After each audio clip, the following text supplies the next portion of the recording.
Good morning. I'm Dr. Bill Wyatt, and I am with the American Orthodontic Society. I'm board certified in that organization and also the International Association of Orthodontists. And I have done nothing but orthodontics for the last 42 years. And so I'm going to talk to you some this morning about extracting a cuspid. If best of my memory, I only took one cuspid out during that whole time for orthodontic reasons. I got them all, the rest of them in. I did have to extract one time that came in and cut a central right off. But anyway, it'll be an interesting video. And this was done on a high school friend of my son, and they ran track together, and he was from his family had some real difficulty, and he couldn't afford to have orthodontics, and so I did this gratis, and he has been extremely grateful for it all these years. Now this is the oldest case that I've been able to put up so far, and I started this case in 1973, so it's 45 years since it was started actually, and it's dear to my heart. So anyway, we'll push up and get started on it. It doesn't take very long here to do this, but I wanted to really pass this on, and it has been very gratifying to me. Here is the young man, and this picture was taken after we started. I have some other pictures, but I misplaced them before we started, but I'll show you his models and show you how his teeth really looked back then. He and my son both ran track together, and they were pretty close there for a while, and I really felt for him, and I wanted to help him, and I think I really did. It was very gratifying to do this. And here's from the front angle, and I'll show you his models, and then I'll show you some x-rays on him that we took back in this x-ray actually is 1973. I think if you look up there, you can see this is 1973 right here. And that's when we started, the 10th month of 73. And we saw him through 73 and 74. And I think the last slide the last Panorex was taken, I think it was January or something of 75, so we weren't in there all that long. Now in his case, I elected to take out the second bicuspids on the left side of the mouth, and that leaves the profile pretty much like it is, and these teeth come forward more.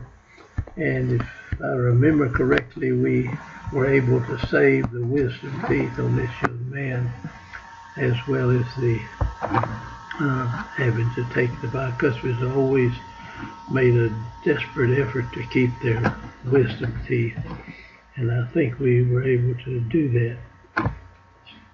Now I'm going to show you the cuspid was in between the laterals. The lateral and the central right here. And I'm going to have to reach over here and clear my throat a minute. All right, we'll start back again.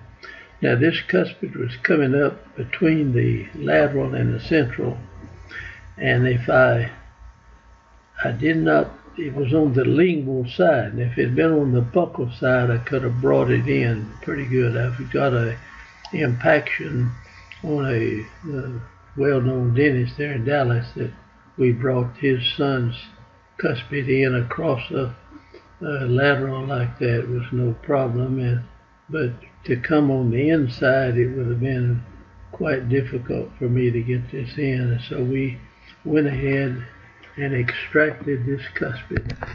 And as far as I know, that's the only cuspid I ever took out during my career. And just for orthodontics, I took that one out one time that just actually cut a central off. I didn't take it out. I had, an oral surgeon did it, and then somebody took this one out too here. But this one was completely gone, and we just saved the central by doing that and took it out. So there was one other that you might say I extracted that to do the orthodontics too. But those are the only two that I know of.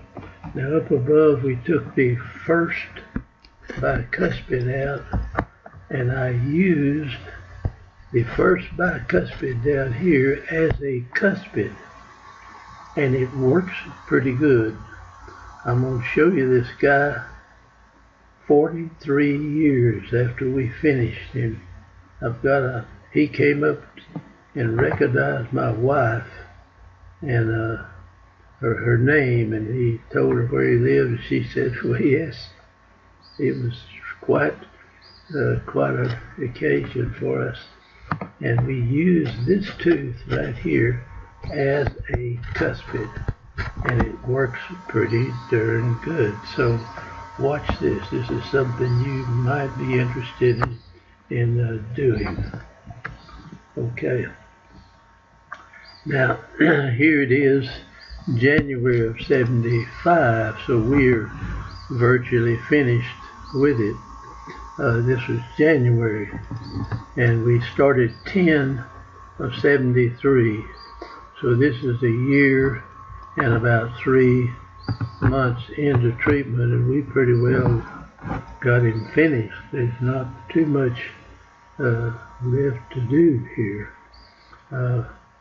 And in this case, you see these wisdom teeth are pretty well in the mouth, and they're pretty well in over here. So I think we're able to keep those, as best I remember we did actually keep those teeth in there. And this is his last Panorex. I didn't take a whole lot of Panorexes on him. Now, here are the models when we started. His centrals were crowded out here. I mean, really crowded and lapped over, and really looked pretty bad on this young man. And so he was pretty self-conscious about it. The lateral here's in a crossbite, and it was it's just general kind of a mess in a regular orthodontic deal. Now this cuspid was up in between these teeth. I drew it down here, but I don't think it was. I think it was further up in here on the lingual side. I think I've got a picture of that later. Now this was like in 1943. It was 45 years from the time we started this case, and that's the oldest one that I've been able to find and get the pictures back on again. So here we are at 1903 of '75, and that's when we finished him up, and you can see what the teeth look like. And we did bands back then, see, and so we had a lot of band space to close. These wisdom teeth are virtually in over here, and I don't think I'm going to have any trouble with these coming in on this side. Now here is on the lower right side, here is the substitute for the cuspid, and the cuspid is gone from this area here. Now a lot of people would think that wouldn't work, but here it is. I'll show you. I didn't get any x-rays on him. He came up to us in the middle of Costco's, and he has a rather responsible job there at Costco's. And he said I could not have gone where I have in my life if I had not had my teeth straightened. And so he was so grateful. He just kept thanking me all the time. And I started to tell him, well, you paid for it in full. Okay, here is the x-ray in 75, and you can see the wisdom teeth is. So we took out bicuspids and took a cuspid out and used the bicuspid for a cuspid, and it gave us a little extra room, so we saved his wisdom teeth. All right, here's the models from looking at the right side. I don't know where they came in here. Let me see if I can get rid of that. I don't know how. Okay, let's get it out of there. Okay, now this cuspid probably, if you drew it off, would be more up in this area, something like this. But I didn't feel like I could get it through there and change positions with it in this lateral without losing the lateral, and I didn't want to do that. So anyway, we sacrificed the cuspid and used this bicuspid in its place. That's the only time I've ever done that, but it worked. All right, here is looking at it from the front. From the right side. We just, on the left side, excuse me. We took the bicuspids, the second bi. Now when you do that, you lose very little profile. These teeth move up quite fast. This will come back and you'll get the teeth together. Maybe you'll reduce it a little bit in there, but not much. You can hit on the bite though in cases.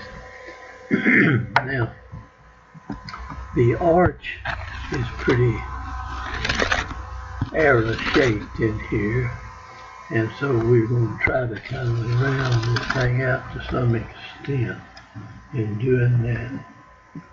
And same thing on the bottom, and here that cuspid is right down here, and it's kind of up, coming on the lingual side, which makes it worse. If you're on the buccal side, you can swing this root in and slide it over and put the cuspid in that position. We've done that a good bit. All right, this was 1973, and we were in full bands, so you'll see how we close the band space. Here's a spring we put on. I saw a video today about using closed coil spring. You can cut them off where you're going to have to stretch them a certain amount. Stick a jerry back plier real small in the ends and bend you have the spring all coiled up here. You just stick it in there and bend down. So you have about 2 rings of the spring sticking out like this. And you hook into that and make your own spring. You don't have to have all those handles and all that on the spring. You can make them any size you want to. Just have a spool of closed coil and a spool of open coil spring. So that's all you need. And now you can take open coil spring and spin it onto the arch wire without even taking your arch out at all, if you learn how to do that. And you can spin it on, and then you just cut off what you need and push it in there. Of course, it opens spaces, and then pushes in there. There's so many gadgets to use in orthodontics, and you just need to know a little bit about wire and stuff. It doesn't hurt at all if you learn how to build a few barbed wire fences and how to work with it. And I certainly had my share of that during my life. Now, here we took I think we took the first bottle here, we took the second back over here on this side. and we're just going to round this out with bands. Now the problem with bands, you're going to have 2 sheets of metal and 2 layers of cement between each contact in between teeth. So you have a gap. I'll show you how we close those. It probably would be good if everybody doing orthodontics had to do a banded case. You would be so grateful for brackets. I mean, I can't tell you how much you appreciate the brackets. They're such a help. You never knew what torque you were going to end up with, and you had to have a little extra torque because you close all this space in 2 or 3 days, and they might be tucked in, and that would be a disaster. So anyways, just be grateful you have brackets. I use bands on molars, but they don't give us the problem there. Now we'll go back, and here we are. We're lining all this up and opening the bite a little bit, had a little cross bite. Just regular orthodontics, nothing fantastic about any of that. The only fantastic thing about this case that he recognized my wife's name filling out the information at Costco's to get a Costco ticket for my daughter-in-law, and he recognized that name and said, "Well, I knew some Wyatts back in Colleyville." I said, "Did you ever know anybody there?" And she said, "Yes, that was me." And he nearly came unglued, and he was so grateful for what we had done for him, and that's wonderful. Now, here the case is, we've taken out bicuspids up above, and it's lining up quite good, no problem there. Now, this is going to have to be turned, and it will be, and we are able to bring this cuspid around. Now, here is a first bi acting like a cuspid, so watch it. We'll turn this around too, and watch this as it goes through. Now, this was probably 74, which would be 44 years ago that this was done, and here it is, 2nd of 75, so that was a little, I thought we got it off earlier than that, but anyway, it's 2nd of 75, and we got some pictures of it, and here is that first bicuspid acting like a cuspid. So let's look at this is 74. I went backwards for the slide. And here we are, this is 75 again. And here is this first bicuspid. Now I can throw this up there, looking at it from here, there wouldn't be too many people to recognize that this is a bicuspid. Now you could shape it a little bit and make it look even more cuspid-like, but it worked fine.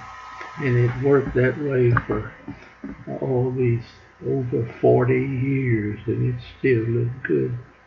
I took some pictures of him there in the middle of Costco's with my telephone.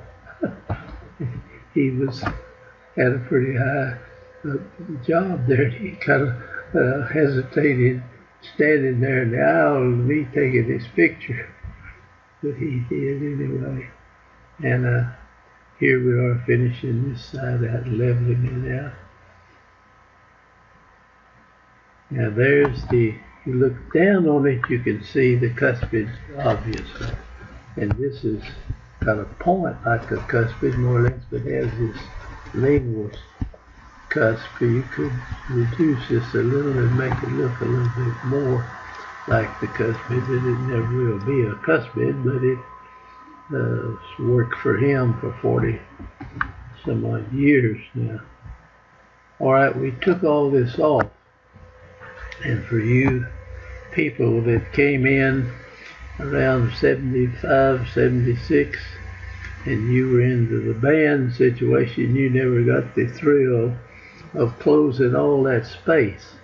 We had to do it in about 2 or 3 days to get everything just right. So we hooked the rubber band from molar to molar. We put some little acrylic pads on the teeth, made a groove in it with your Explorer, and ran the elastic in there.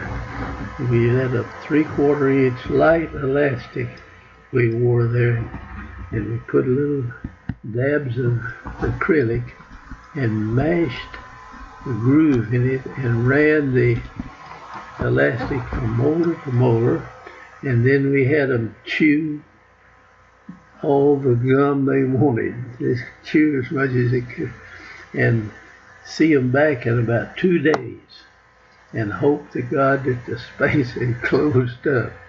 And then most of the time it did. They got pretty sore. But as soon as the space closed, then we took an impression and we put a retainer in them, right? Just as quick as we could get it.